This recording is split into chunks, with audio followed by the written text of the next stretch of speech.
What is happening? Welcome to the Plus Pitch Podcast, the morning pitching podcast from PitcherList.com. My name is Nick Pollack. Today is August 25th, and yes, we are going to talk about baseball, and we got to start with Yoendrys Gómez. You may not know who he is. He pitches for the White Sox, hasn't had too many starts, and he didn't have an incredible night.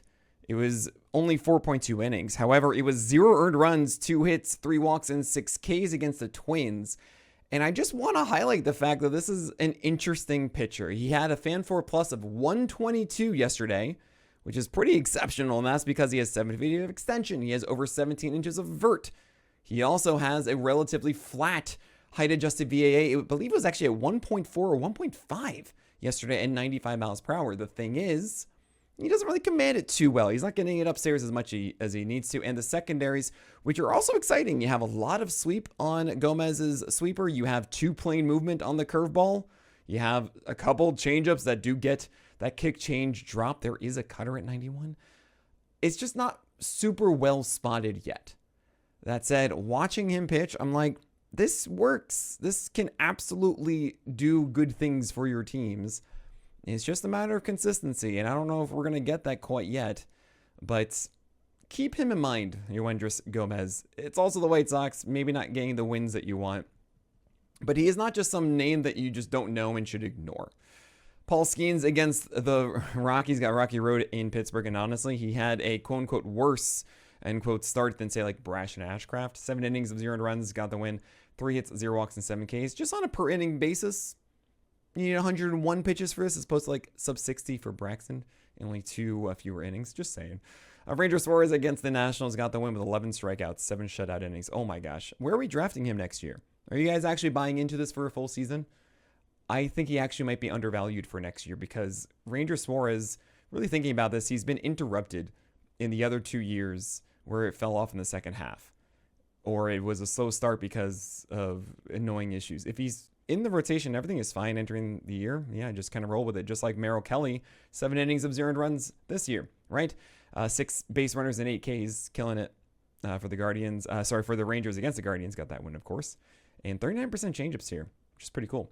Ryan Pepiot had a very strange one in Tampa Bay, hosting the Cardinals. Now, keep in mind, in Tampa Bay, I've become more aggressive against Tampa Bay pitchers in George Steinbrenner Field. I've seen the light. I understand, based on what Eno was saying, that pitches are not only moving differently, but the mound is weird too, and it's just weird. Oh yeah, of course, the home run rates too, right? But Pepiot was able to get 5 shutout innings here with only 2 base runners, 1 hit, 1 walk, but only 3 strikeouts, only 5 whiffs, and he was pulled after 63 pitches. Why? Because I think the changeup and slider weren't very good, but really, I think the Rays are saying, look, you're at 153 innings now.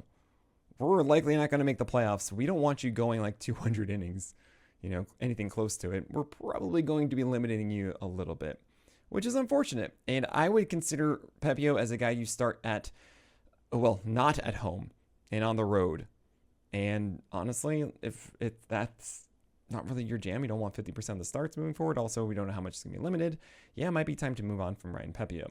On that note, by the way, I'm going to be doing the list today in about an hour from me recording this, about 2:30. I'll be live streaming it, as always, on playback.tv/pitchlist, and I'm there to answer all of your playoff questions. So make sure you're there for the 2 hours I will be from 2:30 to 4:30. And I'm also here every weekday morning at playback.tv/pitcherlist, around 10 a.m., sometimes 11 a.m. in the morning for about 2 hours. And I want to highlight the fact that it's not going to be your traditional list. It is the schedules. It is rest of season schedules, and then I bucket everybody into tiers based on who are the ones you're just going to start, who are the ones that might be early streams or late streams, who are the ones that are single stream, who are the shrug hipsters, right, or cherry bombs, that kind of thing. So I won't give you a straight up ranking, but I will say, look, these guys are in the same buckets, and you can kind of see based on the starts who I'm favoring at certain points, right?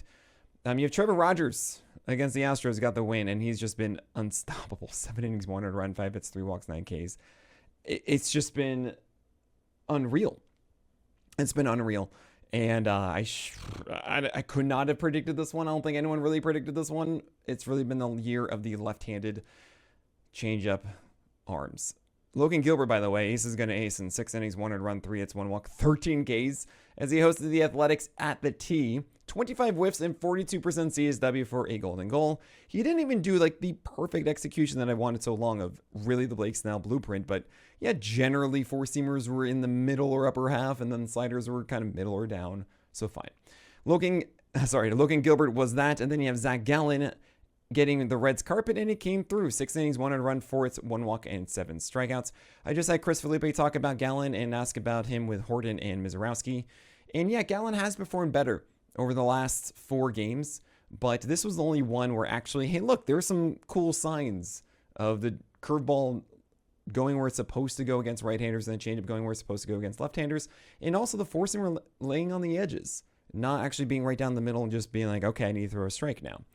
Thing is, he gets the Dodgers next, so I don't really want to take a chance there. I'm not going to tell you that Gallen is all of a sudden fixed. We've seen good starts from him where he does look great, and then it falls apart the next time. So I'm not ready there, but if that is an impressive start against the Dodgers, then I think, okay, hold on a second. Maybe Gallen actually is holding on to a tweak or some mechanical change that we can apply for the Rangers and Giants after that.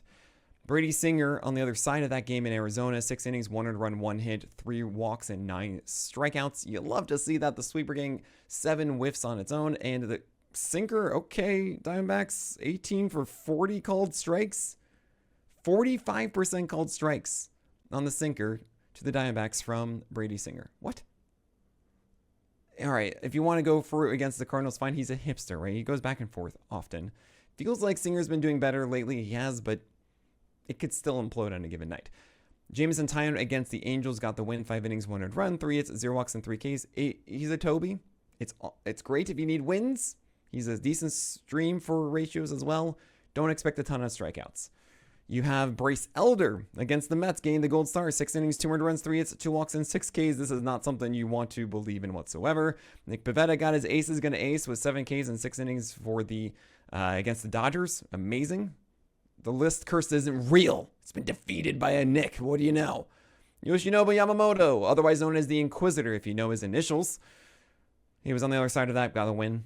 6 innings, 2 runs, 4 hits, 2 walks, 6 Ks. I'm really sorry, Pivetta, but pretty much the same exact thing, but you just got to be the, I guess, the away team to get the win. Yeah, all right. Ace is going to ace there, and about 30 starts should be expected for Yoshinobu Yamamoto. It's been a really nice season if you drafted him as your SP2 or your late SP1. Good stuff. Yuri Perez against the Jays might be going as that SP2 next year. As he got a win, 6 innings, 2 runs, 3 hits, 1 walk, and 4 strikeouts, 18 whiffs. And the thing is, this is the same guy. The four-seamer's killing it, 12 whiffs in this one alone.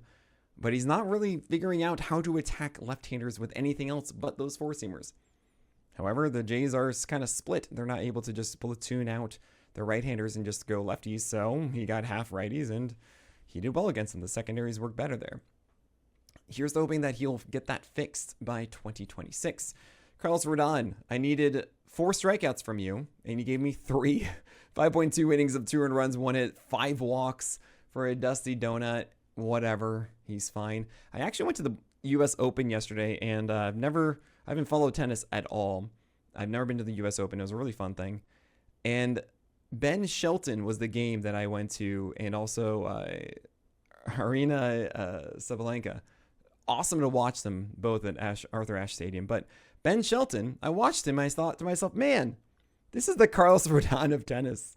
A lefty with all this like forceful energy and just a little erratic at times that bothers you, but he's still really good. But you feel like he's not going to be that Cy Young dude, but maybe he can have an amazing stretch and look like that, All right, Spencer Arrighetti against the Orioles, 5.2 innings of 2 earned runs, 6 hits, 0 walks, and 2 strikeouts. Oh, man. I mean, it's a productive start. It's just not the one I wanted to see from Arrighetti, as he's just throwing too much in the zone now.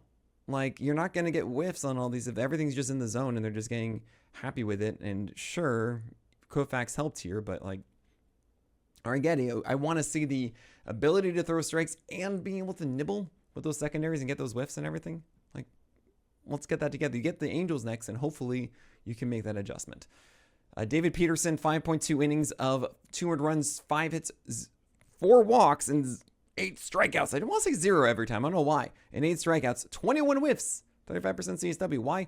10 whiffs were with the slider on 22 of them thrown. Thing is, remember last game, he had a really good strikeout performance because it was sinker changeup.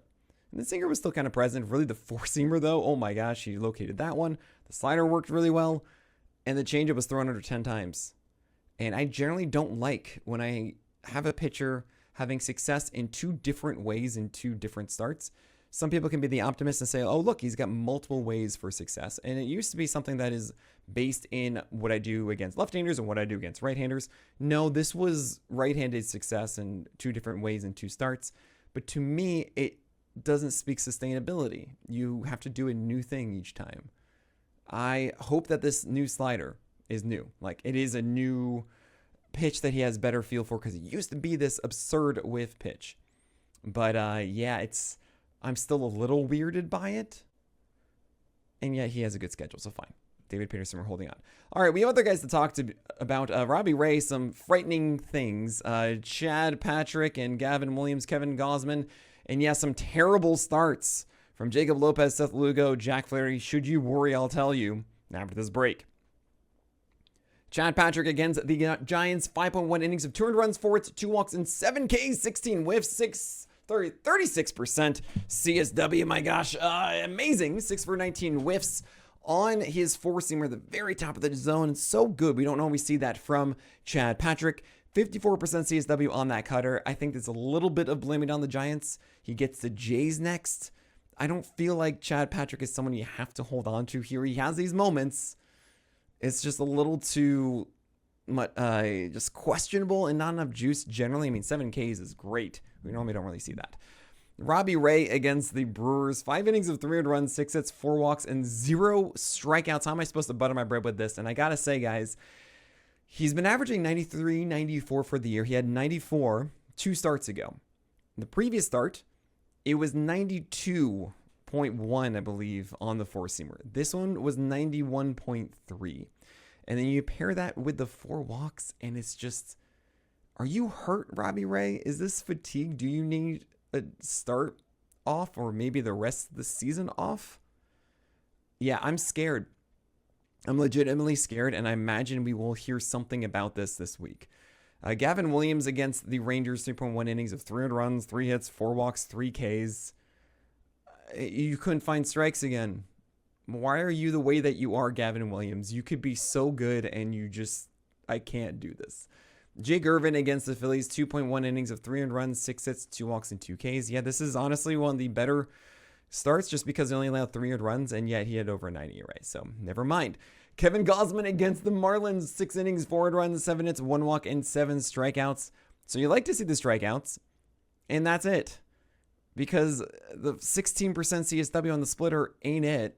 He is not getting whiffs that you want on it. 4 hits allowed here. Four-seamer looked great, and it's almost like splitter's a volatile, guys. He is a hipster.